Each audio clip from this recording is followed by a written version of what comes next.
प्रणाम, मेरा नाम है विनय कुमार और आप देख रहे हैं द टू वी शो, जहां हम आपको तमाम जानकारियां, तमाम खबरें देते हैं।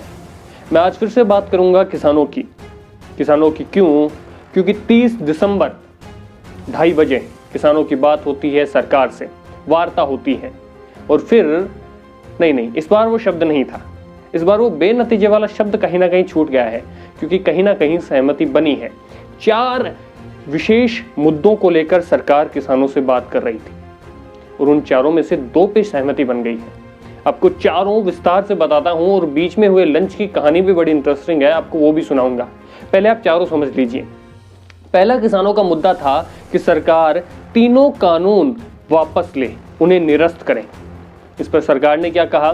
सरकार ने कहा कि इन्हें बनाने की प्रक्रिया तकरीबन 2.5 दशक से लंबी है और इसे हटाने की प्रक्रिया भी इससे कहीं लंबी हो सकती है। तो जब लंबी प्रक्रिया होगी तो समाधान क्या है?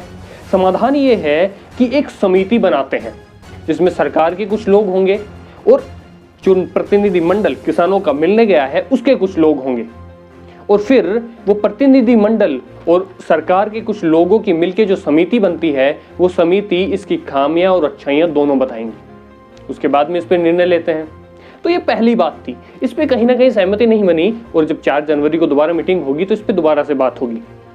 दूसरा मुद्दा, एमएसपी को कानूनी प्रावधान बनाया जाए। इस पर सरकार ने कहीं ना कहीं थोड़ा सा, ये सरकार थोड़ा बैकफुट पे है मेरे ख्याल से, तो क्योंकि सरकार ने कहा है कि बिल्कुल हम एमएसपी पर लिखित प्रावधान देने को तो तैयार हैं और जो मूल्य का आश्वासन हम आपको दे रहे हैं लिखित में, इसके लिए हम ये कर सकते हैं कि जो भावांतर योजना है उसको थोड़ा प्रभावी तरीके से लागू किया जाएगा।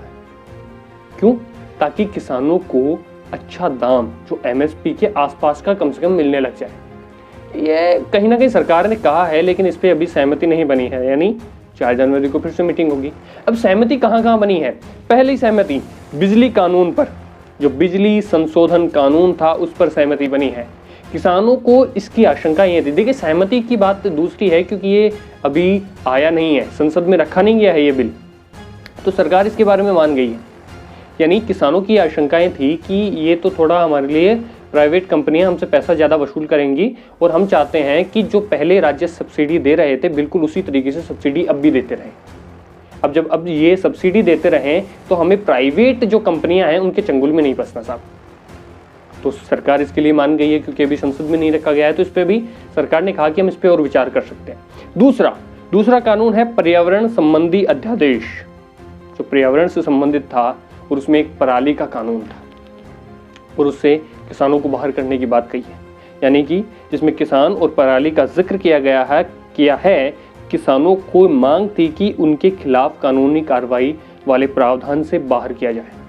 यानी किसानों को जब वो पराली जलाएंगे तो उन पे कानूनी प्रावधान, उन पे कानूनी कार्रवाई होगी, इसका प्रावधान था और उस प्रावधान से कहीं ना कहीं किसानों को बाहर कर लिया जाए, इसकी सरकार से किसानों ने मांग की। सरकार मान गई है। तो इन 2 मुद्दों पे कहीं ना कहीं सहमति बन गई है, लेकिन अभी भी 2 बाकी हैं और इन पे बात होगी 4 जनवरी को। अब आपको सुनाता हूँ लंच की कहानी। लंच के समय जैसा कि आपको पता है कि पहले भी जब मीटिंगें हुई हैं, इससे पहले कि जब भी दौर की बातचीत कितने भी दौर की हुई है, उसमें सभी में किसान अपना लंगर खुद लेके आए हैं। खुद वो अपना लंगर लेके आए हैं, खुद अपना लंच लेके आए हैं। सरकार की तरफ से या फिर सरकार जो ऑफर कर रही थी वो नहीं खा रहे थे, खुद का ला रहे थे। तो सरकार ने सोचा कि नहीं साहब, अब हमारा ऑफर कराओ तो ये खा नहीं रहे हैं, तो चलिए हम इनका खा लेते हैं। यानी जो किसान लंगर लेके आए थे उसमें सरकार ने हिस्सा लिया, तीनों केंद्रीय मंत्रियों ने। और शायद ये कहीं ना कहीं उनकी तकरीबन 10% नरमाई तो आई गई होगी। इसके बाद में काफ़ी बातचीत हुई, चाय पे भी काफ़ी बातचीत हुई। तो अब कहीं ना कहीं ऐसा लग रहा है, मुझे भी लग रहा है, शायद आपको भी लग रहा होगा कि अब कहीं ना कहीं ये आंदोलन नीचे जा सकता है, क्योंकि 4 मांगी थी, जिनमें से 2 मान ली गई। लेकिन अभी भी बहुत बड़ी बात है, तीनों कानून निरस्त और एमएसपी को कानूनी प्रावधान, क्योंकि ये सबसे बड़ा था, ये सबसे ऊपर था, जिसपे सहमति अभी भी नहीं बनी है। तो जब अब इस पे सहमति नहीं बनी है तो क्या होता है आगे देखते हैं। और आप देखते रहिए द टू वी शो। अपनी प्रतिक्रियाएं कमेंट सेक्शन में जरूर बताएं। धन्यवाद।